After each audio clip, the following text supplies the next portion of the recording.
Hello सभी को नमस्ते भाई। चलिए आज एक नए टॉपिक के साथ जुड़ रहे हैं और आज का टॉपिक का नाम है टर्मिनेटिंग और नॉन टर्मिनेटिंग। तो देखिए हमने कुछ क्वेश्चन लिए हैं आपके लिए, पहले ही मैंने लिख लिए हैं इसलिए ताकि टाइम वेस्ट ना हो।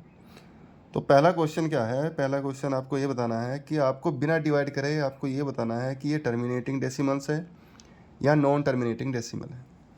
पहली बात ये है सर, टर्मिनेटिंग और नॉन टर्मिनेटिंग क्या होता है। टर्मिनेटिंग वो डेसिमल होता है जो कम्प्लीटली क्या है डिवाइड हो जाए, और नॉन टर्मिनेटिंग डेसिमल वो होता है जो आगे की तरफ ऐसे ही कंटिन्यू चलता रहे लेकिन कभी भी कम्प्लीटली डिवाइड ना हो।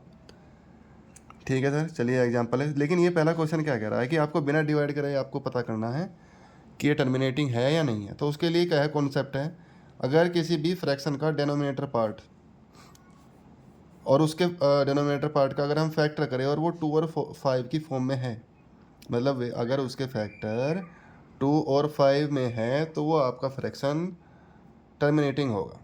सपोज दैट कोई एग्जांपल ले लेते हैं, मैंने एक क्वेश्चन ले रखा है आपके सामने, देखिए जैसे यहाँ पे है 13/18, एक हमें फ्रैक्शन दिखाई दे रहा है। आप 18 को उठाइए और 18 के क्या है प्राइम फैक्टर करिए। 80 के प्राइम फैक्टर जब आप करेंगे, देखिए मैं आपको निकाल के दिखा रहा हूँ क्योंकि अभी 9th क्लास में हो आप, तो इस तरीके से मैं आपको दिखा रहा हूँ। 2 से करेंगे तो 40, फिर 2 से करेंगे 20, 2 से 10, 2 से 5 और फिर 5 से 1। मतलब 80 के जो आपके प्राइम फैक्टर आए हैं वो 2 की पावर 1 2 3 4, 2 की पावर 4 इंटू 5 की पावर 1। अगर 2 और 5 की फॉर्म में है तो ये जो आपका फ्रैक्शन होगा ये आपका टर्मिनेटिंग होगा, टर्मिनेटिंग। ठीक है भाई, अगर 2 और 5 की फॉर्म में। ठीक है, एक और ले लेते हैं, 24 है, 24 के प्राइम फैक्टर करिए। अब आप ऐसे निकाल सकते हो, मैं डायरेक्ट आपको करके बता रहा हूँ। तो क्या बनेगा, 2 इंटू 2 और 2 2 4 2 8 और 3 24। अगर हम इसे देखें तो सर ये 2 की पावर 3 और 3 की पावर 1 है।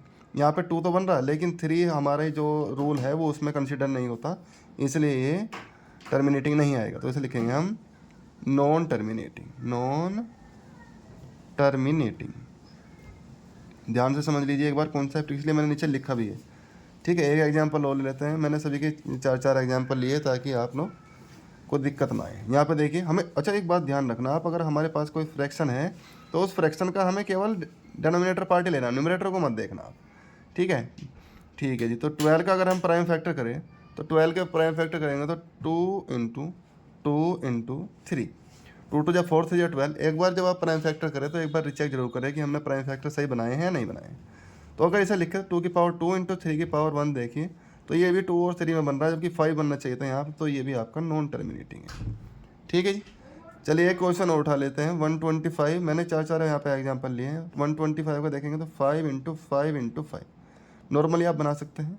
तो 5 की पावर 3 है, अगर 2 हो या 5 हो, अगर हमें साफ साफ दिख रहा है सर ये 5 है और 5 हमारा, हमें कहता है कि या तो 2 हो या 5 हो या दोनों हो, तो हमारा टर्मिनेटिंग आएगा। तो ये आपका टर्मिनेटिंग आएगा। अगर आप डिवाइड करके निकालना चाहते हैं तो आप डिवाइड करके भी निकाल सकते हैं। हमने अगला मेथड जो है वो डिवाइड वाला ही लिया है, तो यहाँ पे आपको साफ दिख भी रहा होगा। लेकिन यहाँ पे क्वेश्चन की डिमांड यही थी कि आप बिना डिवाइड करें किस तरीके से बता सकते हैं कि कोई फ्रैक्शन आपकी टर्मिनेटिंग है या नहीं है। ठीक है, ये कॉन्सेप्ट आपका क्लियर है। चलिए नेक्स्ट देखते हैं, राइट साइड आते हैं। और यहाँ पे जो कॉन्सेप्ट है वो देखिए क्या कहता है। आप यहाँ पे वो कह रहा है कि आप डिवाइड करके बताइए दोनों तरीके से, मतलब कि हमने बिना डिवाइड के भी देख लिया, अब डिवाइड वाला तरीका देखिए कैसे करेंगे।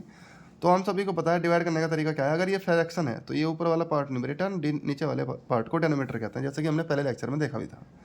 तो डेनोमिनेटर पार्ट से हम न्यूमरेटर पार्ट को डिवाइड करेंगे। 8 से अगर हम 5 को डिवाइड करें तो हमें पता है 8 से 5 डिवाइड नहीं होगा, तो हम यहाँ पॉइंट लगाएंगे और यहाँ पे लगाएंगे 0। 8 की टेबल पढ़ेंगे कितनी बार जाएगी, 6 टाइम्स। 8 6 जा 48, यहाँ बचेगा 2 और पॉइंट लगा हुआ था, आप अपने आप से 20 0 लगा लीजिए। ठीक है जी, 8 2 जा न चलाएंगे, 8 2 जा 16, 4 आएगा, पॉइंट लगा हुआ है, 0 अपनी तरफ से बढ़ाते रहिए और 8 5 जा 40। देखिए यहाँ पे अब पूरा जो फ्रैक्शन है, मतलब जो आपकी फ्रैक्शन थी कंप्लीटली डिवाइड हो चुकी है और जो हमारा आंसर आया है वो 0.625। इसके बाद ये चल नहीं रहा, मतलब ये कंप्लीटली जो है डेसिमल में कट हो गया है। तो ये आपका क्या आएगा, टर्मिनेटिंग आएगा, टर्मिनेटिंग। अभी आपको थोड़ा थोड़ा क्लियर हो रहा होगा कि टर्मिनेटिंग पार्ट वो पार्ट होता है जो डेसिमल के अंदर कंप्लीटली कट हो जाए, कंप्लीटली डिवाइड हो जाए। ठीक है, सेकंड पार्ट देख लेते हैं, 25 वाला ये एग्जांपल। तो ये ऊपर वाले पार्ट को न्यूमरेटर बोलते हैं और नीचे वाले पार्ट को डेनोमिनेटर बोलते हैं।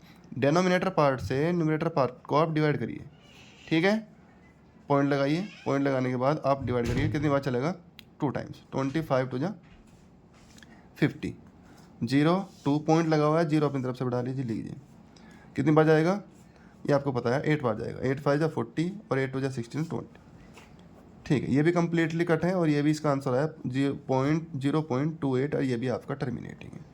अगर आप इसे देखें बिना डिवाइड करे भी वो भी आपको समझ में आ जाएगा कि सर दोनों के दोनों रूल हम इसमें लगा सकते हैं। इसमें अगर आप 8 के प्राइम फैक्टर करेंगे तो 2 × 2 आएगा, तो ये टर्मिनेटिंग बन रहा है। इसके करेंगे तो 25 का 5 × 5 आएगा, तो वहाँ पे भी ये कम्प्लीटली कट हो जाएगी, ठीक है। अब थर्ड क्वेश्चन देखिए आप ध्यान से, हम क्या करेंगे, ये ऊपर न्यूमरेटर है, बार बार आप इसे रिपीट करिए तो आपको क्लियर हो जाएगा कि हमें करना क्या है। आप 11 से डिवाइड करिए, ठीक है, डिनोमिनेटर पार्ट से न्यूमरेटर पार्ट को डिवाइड करिए, पॉइंट लगाइए, 0 बनाइए।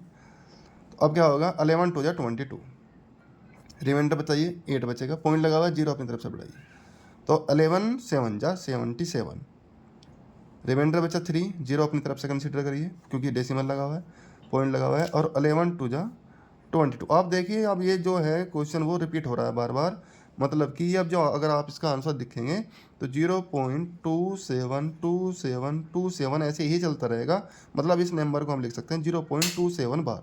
ये कभी भी कंप्लीटली कट नहीं होगा, इसलिए नॉन टर्मिनेटिंग, नॉन टर्मिनेटिंग, ठीक है जी। देखिए लास्ट क्वेश्चन है, वैसे तो आप खुद बना के देखना से पहले, बाद में आप वीडियो को कुछ चालू करना, पहले अपने आप से बना के देखना। देखो मैं आपको बताता हूँ, 13 से आप 5 को डिवाइड करिए, ये डेनोमिनेटर पार्ट है, ये न्यूमरेटर पार्ट है, करिए भाई डिवाइड होगा नहीं तो पॉइंट लगाइए, करो भाई। 13 3 जा कितना भाई, 39, और रिमाइंडर कितना बचेगा, यहाँ पे 1 और यहाँ पे ही 1, पॉइंट लगा, 0 अपने आप से बनाइए, 18 पे चला दिए, 8 पे, 8 3 जा 24, 2 8 1 जा 8 और 2 10, ठीक है। यहाँ पे रिमाइंडर 6 और यहाँ पे कुछ नहीं है, पॉइंट है तो 0 बना लीजिए। अगली बार जो आएगा 13 2 जा 26, 3 पे 39 और 4 पे 13 4 जा, और यहाँ पे कितना भाई 5, 52, अरे माइनस करिए, 60 में से 52 गया तो 8 और पॉइंट लगा है, 0 बना लीजिए। फिर दोबारा चलिए, कितना 6 टाइम, 13 6 जा 78, ठीक है जी। माइनस करिए, कितना आएगा, यहाँ पे आएगा 2 और 0 बना लीजिए, कितनी बार, 1 बार, तो कितना बचेगा 7 और फिर से 0। ये इस तरीके से जो क्वेश्चन है आगे इस तरीके से बढ़ता चला जाएगा और ये कभी कट होगा ही नहीं। तो इसे आप क्या लिख सकते हैं, ये भी सर क्या है, non terminating, non terminating part है। टर्मिनेटिंग और नॉन टर्मिनेटिंग में मुझे अब लगता है कि आपको कोई डाउट होगा नहीं, क्योंकि ये कम्प्लीटली तरीके से मैंने आपको समझा दिया है। बिना डिवाइड करे भी आप आराम से निकाल सकते हैं और डिवाइड करके भी आप आसान से निकाल सकते हैं, ठीक है। चलिए आज इतना ही रखते हैं, थैंक यू।